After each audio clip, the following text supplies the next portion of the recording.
드라마 많이들 좋아하시죠? 네. 제가 어렸을 때 가끔씩 저희 어머님이 드라마를 너무 재밌게 보시는 모습을 이 학교 가기 전에 밥 먹으면서 이렇게 힐끗힐끗 보면서 제 마음속에 권사님이 어떻게 저렇게 막장 드라마를 저렇게 애청하실까? 제가 말씀은 못 드리고, 권사님이신 아주 인격이 고상하신 우리 어머님에게 말씀은 못 드리고, 제 속에 혼자서 저런 막장 드라마를 저렇게 애청하실까? 이런 생각을 아주 어렸을 때 했던 기억이 납니다. 지나면서 그 막장 드라마 속에 우리의 인생이 있음을 저도 깊이 깨달으며 그 드라마에 빠질 때도 물론 있지만서도요. 저는 오늘 그 어떤 막장 드라마에 버금가는 한 가정의 이야기를 좀 살펴보려 합니다. 근데 이 가정은 아이러니하게도요, 믿음의 가문이라는 이름으로 일컬어져요. 바로 아브라함의 가정 이야기입니다. 그의 아들 이삭의 가정에서 일어나는 사건을 성경은 아주 구체적으로 묘사하고 있어요. 사실 오늘 스토리는 창세기 27장 전체를 다루는 스토리입니다. 무엇보다 이 가정이 온전하지 못해요. 한 마음 되어 살아가야 할 부부가요, 한 몸이지만 한 마음이 아니에요. 이 부부가 서로 관계가 깨어져 있죠. 뿐만 아니라 쌍둥이 두 아들 야곱과 에서의 사이 또한 원만하지 못해요. 이 장자권의 축복을 빼앗기지 않고자 이 두 사람의 관계가 깨어져 있습니다. 이 두 사람의 깨어진 관계는요, 이제 오늘 스토리 이후에 20년 동안 그 마음들의 상처로 남아져 있어요. 더 큰 문제는 뭐냐면 이 부모와 자식들 사이가 편애로 엉켜져 있다는 거예요. 그냥 부부 사이에, 자식들 사이에만 문제가 있는 게 아니라 이 부모와 자식 간의 이 편에 왜곡된 사랑으로 이 관계가 얽혀져 있어서 드디어 이제 이 문제가 터지는 거예요. 이번 한 주 창세기 27장을 읽어보면서 제 안에 자연스럽게 던져지는 질문은 도대체 왜 이 가정이 믿음의 가정이야? 이 질문이에요. 도대체 어느 모습으로 봐서 이 가정이 믿음의 가정이냐는 거예요. 그러면서 제가 자연스럽게 깨닫게 되는 답이 뭐냐면, 이들이 믿음이 좋아서 믿음의 가정이라고 일컫는 게 아니구나 하는 사실이에요. 하나님은 이 창세기 아브라함, 이삭, 야곱, 요셉의 모습을 통해서 우리에게 무엇을 보여주시길 원하고 도전하시는가 하면, 너희들 이렇게 살아라, 혹은 너희들 이렇게 살면 안 된다, 이런 이야기를 하는 게 아니라는 거예요. 그냥 도덕적으로 윤리적으로 이 가정의 이야기를 보여주면서 아브라함은 따라야 될 모습이 있다, 야곱과 에서에게는 따르면 안 되는 모습이 있어, 이런 도덕적인 교훈이나 윤리를 우리에게 말하는 게 아니라는 사실입니다. 그래서 우리가 이 창세기 27장의 이야기로 깊이 들어가기 전에 우리가 한 가지 알아야 될 큰 그림이 있어요. 이게 뭐냐면, 성경은 인간의 이야기를 통하여 인간의 문제만을 보여주는 책이 아니라는 거예요. 성경의 많은 이야기들 속에서 우리는 인간의 연약하고 부족한 모습들을 보게 됩니다. 믿음의 가문이라고 하는 이 아브라함의 가정사를 우리가 보잖아요. 믿음의 조상 아브라함으로부터 한 100대 떨어진 이야기를 하고 있는 게 아니에요. 그 아들 이삭의 가정사의 이야기예요. 그래서 깨닫는 게 뭐냐면, 하나님은 이 성경의 모습을 통해서 우리의 실체가 이런 모습이구나를 보여주시면서 우리로 그 가운데 무엇을 깨닫게 하시냐면, 이런 실패 속에서도, 이런 실수 속에서도, 이런 부끄럽고 수치스러운 모습 속에서도 누가 일하고 계시는가? 하나님이 바로 이 가정을 통해서 하나님의 구원의 역사와 섭리를 이루어가고 계시다는 사실을 성경의 이야기들마다 우리로 보게 한다는 사실이에요. 그게 성경이 우리에게 주는 목적입니다. 그들의 그 약함 속에, 그들의 그 실수와 실패와 넘어짐 속에서 일하시는 이 하나님의 역사가 이 가정을 붙들고 있어요. 그래서 성경은 이 가정을 어떻게 표현하냐면 믿음의 가정이다. 하나님이 붙드시는 가정이 믿음의 가정인 거예요. 그런 의미에서 저는 오늘의 이 말씀을 통해서 저와 여러분이 우리의 가정을 한번 깊이 돌아보며 은혜를 체험하기를 바랍니다. 우리의 가정 속에서도 일하시는 하나님의 역사가 있기 때문이에요. 어떻게 보면 오늘 이야기는 실패와 실수, 인간의 실수와 실패의 이야기들이에요. 그것들을 좀 한번 살펴보기를 원합니다. 오늘 본문 1절부터 4절을 같이 한번 읽어봅니다. 1절부터 4절입니다. 이삭이 나이 많아 눈이 어두워 잘 보지 못하더니 맏아들 에서를 불러 가로되 내 아들아 하매 그가 가로되 내가 여기 있나이다 하니 이삭이 가로되 내가 이제 늙어 어느 날 죽을는지 알지 못하니 그런즉 네 기구 곧 전통과 활을 가지고 들에 가서 나를 위하여 사냥하여 나의 즐기는 별미를 만들어 내게로 가져다가 먹게 하여 나로 죽기 전에 내 마음껏 내게 축복하게 하라. 이삭이 나이 40에 리브가를 만나 결혼을 합니다. 그리고 몇 세에 에서와 야곱을 얻죠? 20년이 지난 이삭의 나이 60세예요. 이삭의 나이 60세에 그 쌍둥이 아들 에서와 야곱을 얻습니다. 그리고 오늘 1절에 보니까 이삭이 나이 많아 눈이 어두워 잘 보지 못했다 이야기해요. 이삭의 지금 나이가 137세입니다. 이삭의 나이 137세의 성경 기자는 이삭이 나이가 많아 눈이 어둡다고 이야기해요. 여러분 성경이요, 이삭이라는 사람을 표현하기 위하여 이삭이 나이 많아 눈이 어둡다라는 말을 나이가 많아가지고 이제 노안이 와서 더 이상 분별을 못해 단지 이 얘기를 하는 게 아니에요. 성경에서 눈이 어둡다라는 표현은요, 육신의 눈이 어두워진다는 것을 말하는 게 아니라 그건 당연한 거죠. 나이가 들어서 귀가 좀 가물가물해지고 눈이 어두워지는 건 당연한 거잖아요. 그래서 성경이 눈이 어둡다라는 말은 그가 영적으로 분별하는 그 분별력이 떨어졌다는 이야기를 하는 경우가 많다는 사실이에요. 사무엘상 4장에 보면요, 아주 유명한 제사장이 하나 나옵니다. 그때 그 장면을 이렇게 소개합니다. 그때 엘리의 나이가 98세라 그의 눈이 어두워서 보지 못하더라. 그러면서 엘리는요, 전쟁에서 언약궤가 빼앗기고 자기의 두 아들이 전쟁에서 죽었다는 소식을 듣고 그 의자에서 뒤로 넘어져 목이 부러져 죽습니다. 성경 기자가 왜 엘리의 눈이 어둡다는 이야기를 하는 걸까요? 왜 성경 기자가 이삭의 눈이 어둡다는 이야기를 할까요?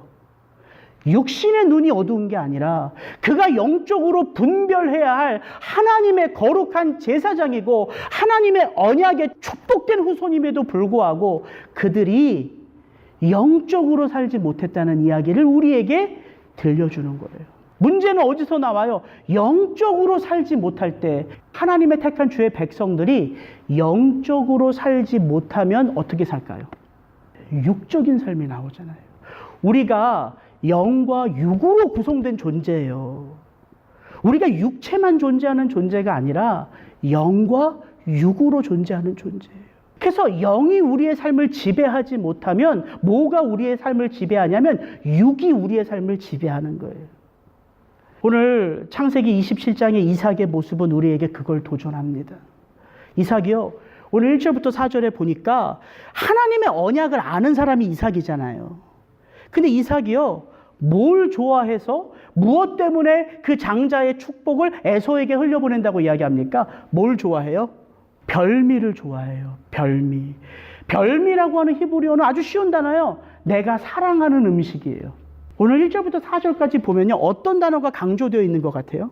이삭이 가로되 내가 이제 늙어 나를 위하여 나의 즐기는 별미를 내게로 가져다가 내가 죽기 전에 내 마음껏 축복하게 해라. 뭐가 강조되어 있어요? 나라는 존재가 강조되어 있어요. 여호와의 축복이 아니에요. 나의 축복이에요. 근데 내가 축복을 하고 싶은데 네가 나의 축복을 받으려면 내가 좋아하는 것 해가지고 오라는 거예요. 그럼 그게 별미예요. 이 별미라는 단어가요, 다 욕망이라는 단어와 겹쳐서 쓰였어요. 잠언에서 두 군데 나옵니다.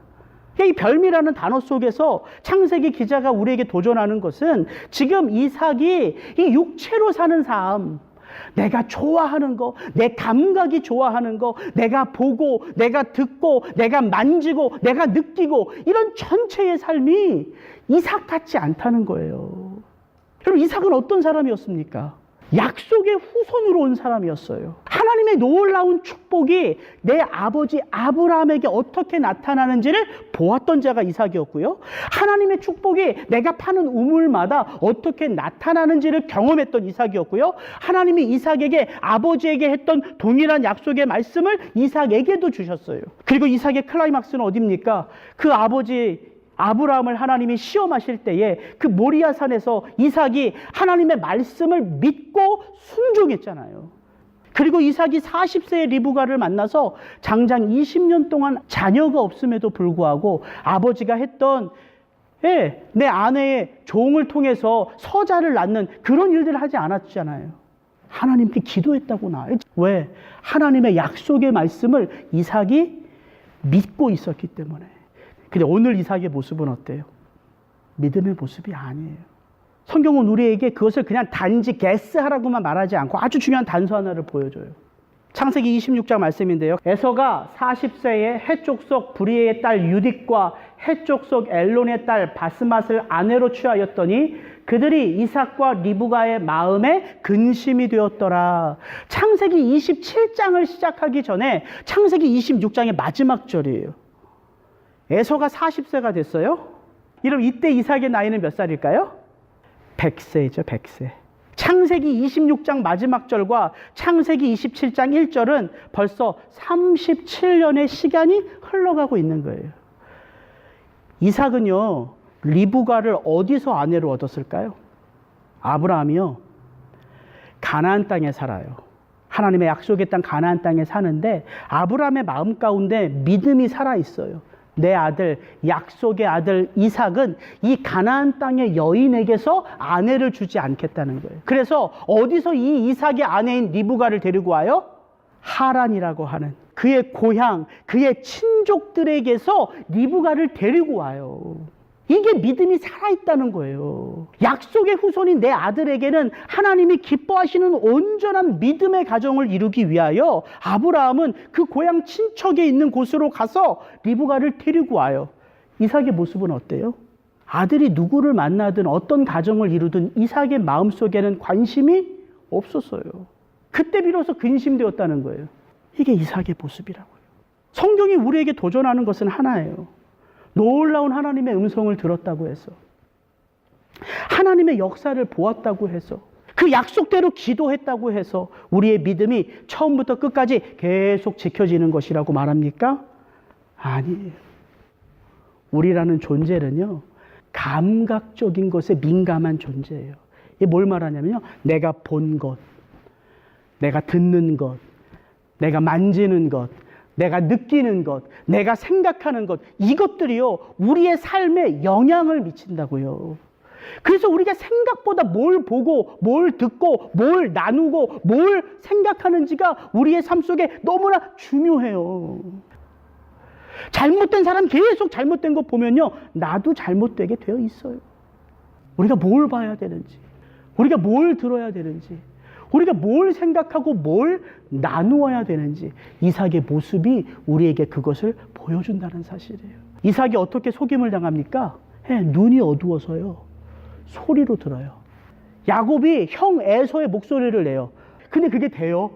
야곱은 평생 집안에서 곱게 자란 아들이고 에서는 거칠게 자랐는데 이 목소리가 이게 어떻게 흉내를 낼 수 있겠어요? 목소리 갖고 안 돼요. 이삭이 뭐라 그래요? 야곱한테 오라 그러잖아요. 네가 목소리는 야곱인데 이상하다. 와서 내가 좀 만져보자. 그래서 만지는 거예요. 야곱이 어떻게 해요? 염소털을 다 붙여가지고 아버지가 만져도 모르잖아요. 나중엔 어떻게 해요? 입 맞추자 야곱을 끌어안아요. 뭘 때문에? 냄새를 맡기 위해서. 어쩔 수가 없어요. 이 성경이 우리에게 보여주는 게 그 모습이라고요. 이삭은 판단하는 건 전부 육신적인 거예요. 냄새 맡고 보질 못하니까 듣고 생각하고, 아, 좀 이상한데 에서가 맞나 보다. 이게 이삭의 모습이라고요. 하나님의 놀라운 역사를 봤다고 해서 믿음이 유지되는 게 아니에요. 하나님의 놀라운 말씀을 들었다고 해서 믿음이 유지되는 게 아니에요. 믿음은요, 살아 움직이는 것이기 때문이에요. 그래서 하나님의 부름을 받고 우리가 이 땅에 믿음의 삶을 살아가기 위해서는 끊임없이 하나님의 그 말씀을 채우고 그 말씀을 생각하고 그 말씀 안에서 예수 그리스도와 더불어 사귐을 갖지 않으면 언제 그 믿음에서 떨어질지 누가 담보할 수 있냐는 거죠. 이게 이삭의 모습이에요. 5절부터 10절 말씀 같이 읽습니다. 5절부터 10절입니다. 그 아들 에서에게 말할 때에 리브가가 들었더니 에서가 사냥하여 오려고 들로 나가매 리브가가 그 아들 야곱에게 일러 가로되 내 부친이 내 형 에서에게 말씀하시는 것을 내가 들으니 이르시기를 나를 위하여 사냥하여 가져다가 별미를 만들어 나로 먹게 하여 죽기 전에 여호와 앞에서 내게 축복하게 하라 하셨으니 그런즉 내 아들아 내 말을 쫓아 내가 내게 명하는 대로 염소떼에 가서 거기서 염소의 좋은 새끼를 내게로 가져오면 내가 그것으로 내 부친을 위하여 그 즐기시는 별미를 만들리니 내가 그것을 가져 내 부친께 드려서 그로 죽으시기 전에 내게 축복하기 위하여 잡수시게 하라. 여러분 리브가는요 진짜 당찬 여인입니다.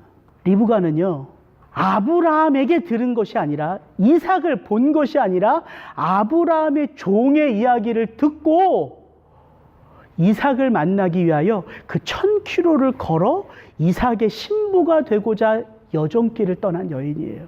그냥 그 종이 가지고 있는 것 전부를 보면서 그 종의 이야기를 듣고 믿음의 결단을 내려 이삭에게로 간 여인이 리브가라고요. 대단한 믿음의 여인입니다. 그 여인이요 20년 동안 아이가 없을 때에도 자기 남편 이삭이 자기를 위하여 기도하는 것을 알고 함께 더불어 기도하는 여인으로 나와요.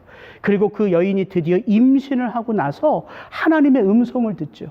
그때 하나님이 리브가에게 말씀하시죠.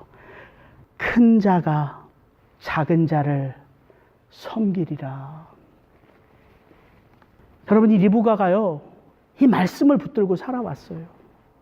지금 자기 남편 이삭의 나이가 137세예요. 야곱의 나이가 몇 살일까요? 77세예요. 에서는요, 그 형 에서는 이미 나이 40에 가나안 여인을 얻어서 가정을 이루었어요.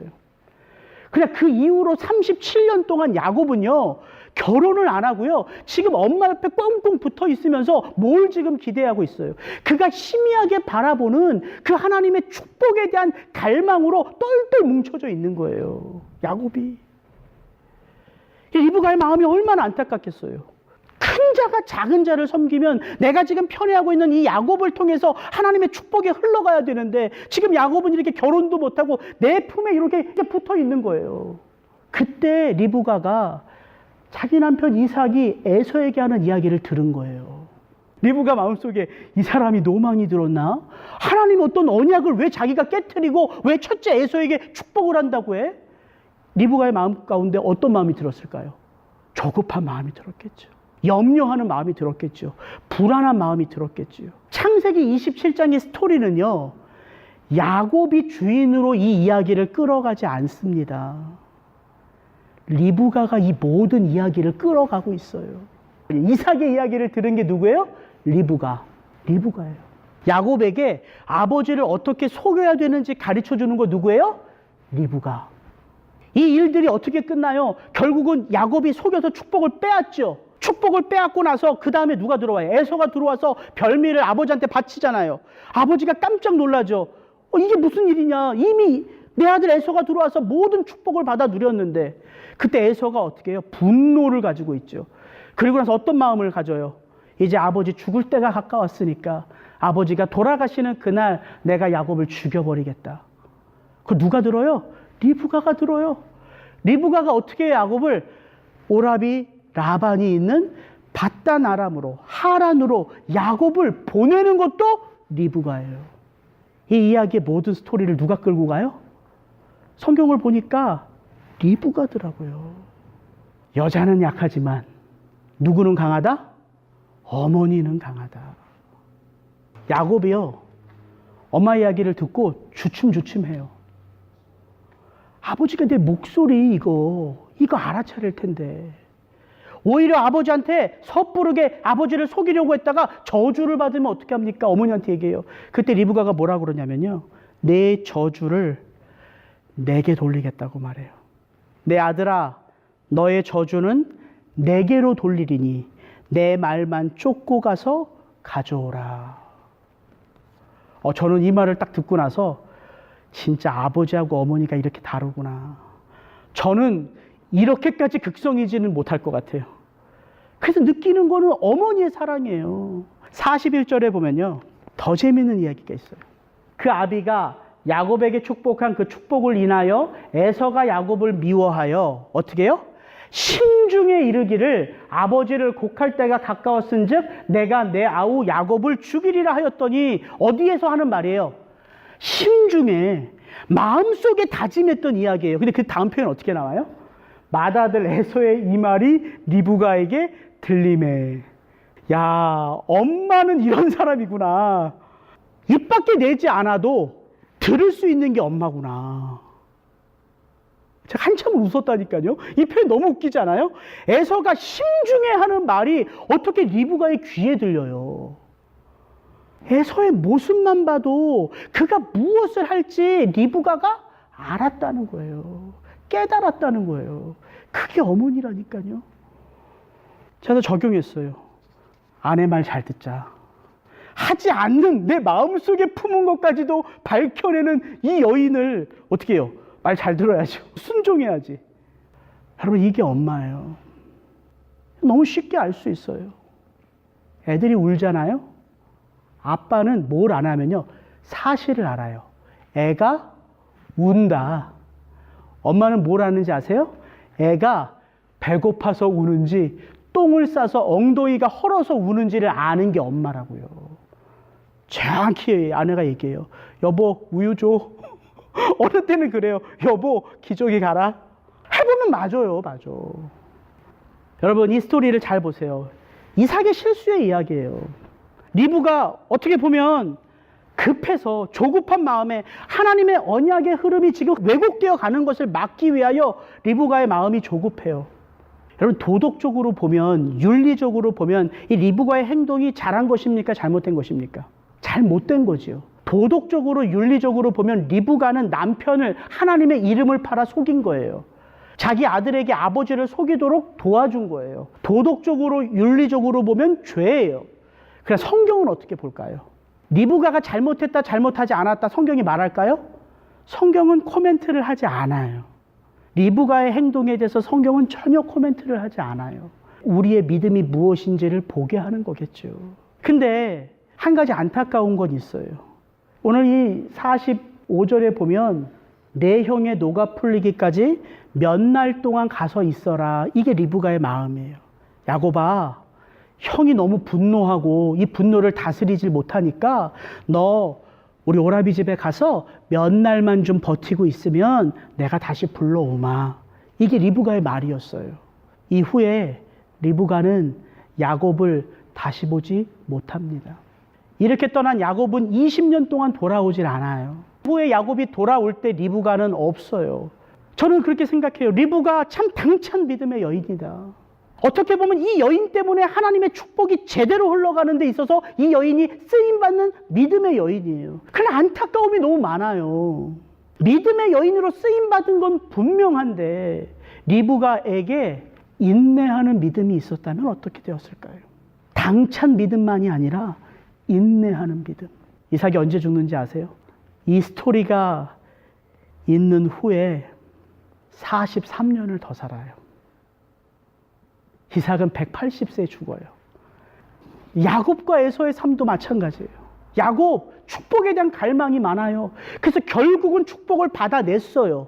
에서, 축복에 대한 갈망이 너무 커요. 그래서 빼앗긴 것이 억울해서 분노를 내요. 그러나 이 두 사람의 삶도 보면 너무 웃겨요.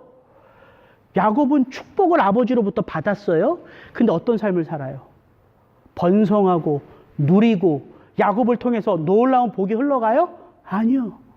야곱은 이제부터 도망자의 삶을 살아요.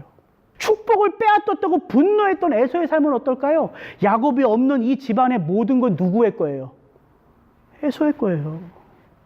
지금 이 창세기의 이 이삭과 리브가와 야곱과 에서의 이야기가 우리에게 주는 도전은 뭐냐면 지금 이 가정의 이런 삶의 모습이 무엇 때문에 움직이고 있냐는 거예요.